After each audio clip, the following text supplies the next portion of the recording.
Hi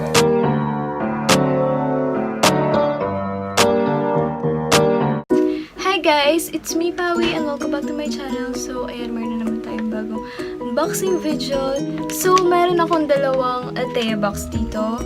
Ngayon ko pa lang sila nagawa ng video kasi kadarating lang nila. Medyo mabilis yung ngayon. Siguro mga 8 days lang bago dumating. Kasi dapat 10 to 15 days pa. So, ayan. Tuwa naman ako kasi medyo mabilis yung ngayon. So, unbox na natin. So, ito munang una yung maliit. Skincare ulit. Kasi, nag-iipon ako ng mga skincare ko.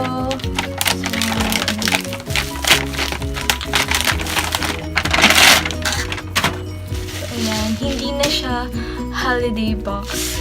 Pink na siya ngayon. Hindi na yung holiday box kasi tapos na yung holiday. So, ito naman niya. So, meron akong dalawang mask. Ayan. Gusto ko lang mag-try ng mask. Hindi kasi ako mahilig sa mga ganitong mask. Mas gusto ko yung mga wash-off na mga mask. So, ayan. Magta-try lang ako. And yung next, ito Wonder Pore Freshner ng Etude House. Super cute ng packaging niya. As in, parang ayoko siyang itapon. Tapos ito yung laman niya. And Wonder Pore Freshner Toner. So, 250 ml na to. Ito guys, toner siya. So, 10-in-1 na siya. Yung kiniklaim ng product na to is balance skin's ideal pH level, refine skin tones, keep the elasticity of pores, remove skin surface dead skin cells, cleanse pore insides with cooling effect, deep cleanse pores, minimize appearance of pores, control a large amount of sebum, moisturize inside and outside of skin, complete smooth glass-like texture. So, kinuha ko to kasi dahil dun sa mga kiniklaim nito, and gusto ko din kasi siyang matry. And nag-iipon din kasi ako ng mga Korean skincare, so wala pa akong toner, kaya ito yung gusto kong gamitin na toner ko. So, ayun, sana magkasundo sila ng mukha ko. Marami din kasi akong nakita and nabasa or napanood na magandang review dito. So, kaya tinry ko din siya. So, ayun, ganun kasi ako eh. Kapag bibili ako, magsa-search muna ako or manonood muna ako ng mga review bago ko siya kunin. So, kapag nagustuhan ko siya, yun, try ko siya. Kaya, ayan. So, matagal mo na din tong magagamit kasi malaki siya. 250 ml na. Ito yung pinakamaliit na lang size. So, ayan. Maliit pa to sa lagay na to. Kasi yung isa, 500 ml. And yung kinaganda nun kasi meron siyang parang pump dito.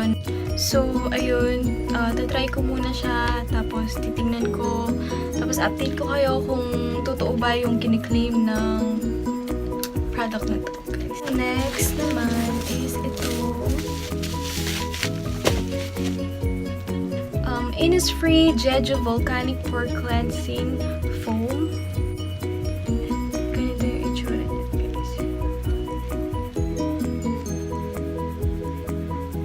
Kaya kinuha ko din siya kasi nakakapagpaliit din siya ng mga pores and partner din siya dun sa pore clay mask ng Innisfree. So, nakokontrol din niya yung oil sa mukha ko.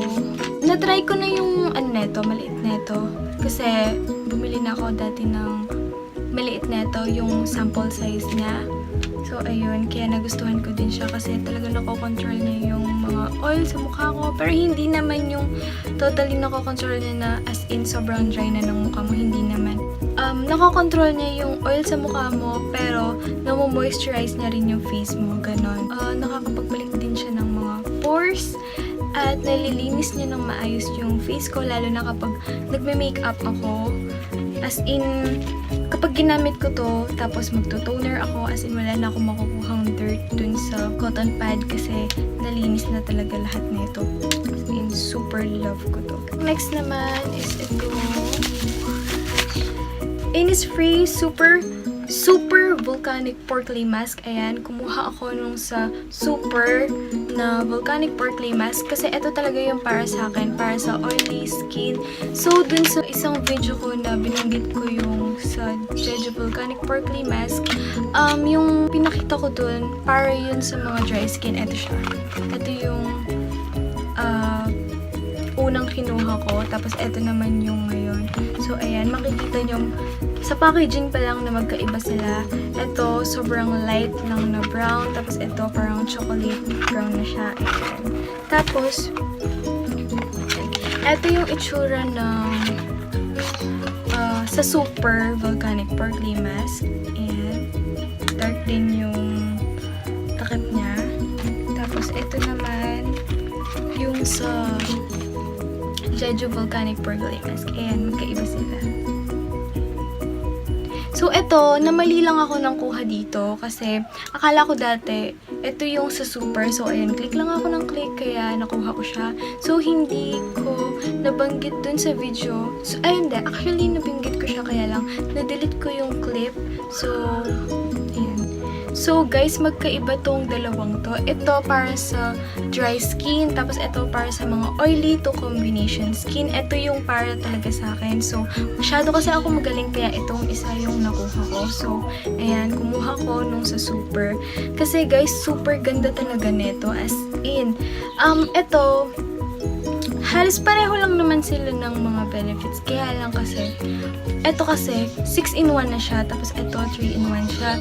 So, yung kiniklaim ng product na to is Tighten Pores, Remove Sebum, Exfoliate Dead Skin Cells, Offers Deep Cleansing, Enhance Skin Tone, Provides Cooling Effects. So, ayun. So, ito rin yung nagustuhan ko dito. Meron siyang cooling effect. Tapos, nakakapag-exfoliate din siya ng skin. Kasi meron siyang mga maliliit na ano dito, yung parang magaspang siya kapag nilagay mo. Ayun, kapag babanlawan mo siya, maglalagay ka lang ng konting tubig, tapos i-rub mo siya ng ganon, circular motion. Pang-exfoliate siya. So, nagustuhan ko din dito is nakakapag-control siya ng oil kasi super duper oily ko. As in, pwede mo nang gamitin yung oil ko sa mukha na pamprito talaga. Ganon katindi yung mukha ko. So, yung next naman,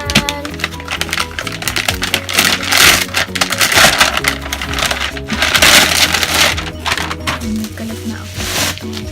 So, eto, medyo malaki to compared dun sa una. So, ayan. Meron ulit ako tatlong mask pa. So, ayan.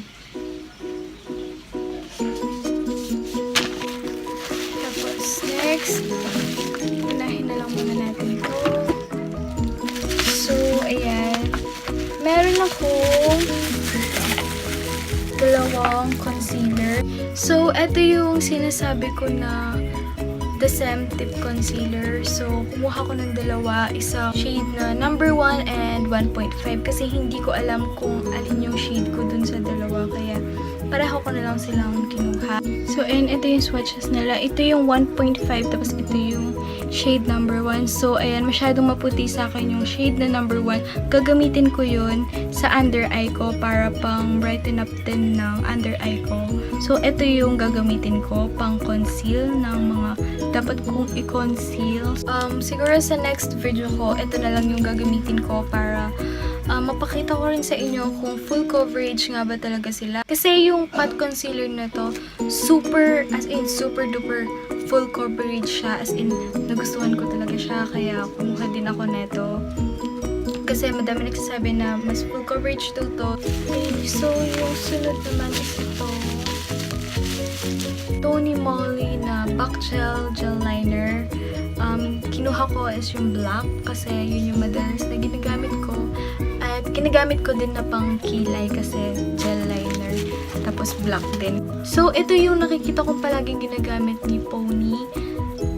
Guys, ano siya, Korean YouTuber siya. Super duper galing mag-makeup nun. As in, super idol ko yun. So, ilalagay ko yung link ng YouTube channel niya sa description box para makita nyo guys. As in, super galing niya. So, yung applicator niya guys, ito. Ayan, natatanggal siya dyan. Okay din yung applicator niya kasi pwede mo siyang, ayan, ganyanin. Or pwede rin, kung ayaw mong gamitin to, pwede ka namang gumamit ng ibang brush. Ayan, itsura niya guys. As in, super black siya. Matte black. And waterproof din to, kaya nagustuhan ko din siya. Next naman is ito. Skinfood na black sugar wash off mask.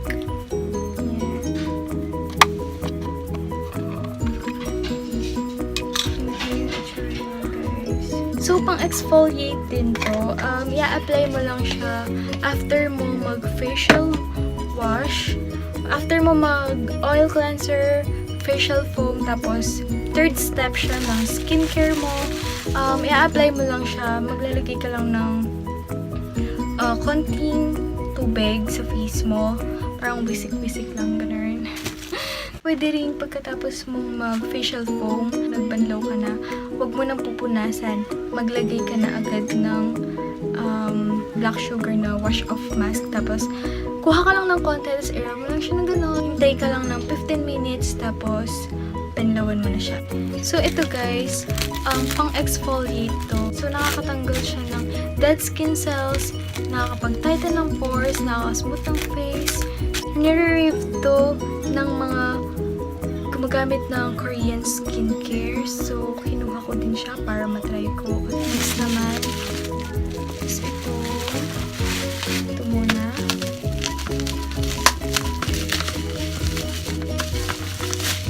All Clean Balm from Heimish. Super cute ng packaging niya. As in, parang ayoko rin siyang itapon. Kasi ayan guys, so cute. Diba? Super duper cute din ng lalaki na to. Kung paano mo nakita yung packaging niya, ganun din yung itsura. Tapos i-open mo siya. Meron siya yung spatula dyan. And then kapag in-open mo yan, ayan yung product. Hindi mo siya makikita kasi white din siya. Gustuhan ko to kasi ayan, ganyan yung niya, takip niya. Meron siyang ganun. Tapos meron din siyang sarili niyang spatula, so hindi mo na siya kailangang kamayin or hindi mo na kailangang humanap ng pwede mong pang scoop ng product. So ayan, medyo nagdalawang isip pa ako bago ko to kunin guys kasi ang pricey niya para sa cleansing balm. So, kinuha ko na din siya kasi super ganda nito. As in, bago ko to kunin, ang dami ko muna pinanood ng mga reviews. Halos yung mga magamit ng mga Korean skincare or mga 10-step Korean skincare, ito yung unang ginagamit nila. Yung sa first step nila. Para siyang cleansing oil. The balm. Ganon.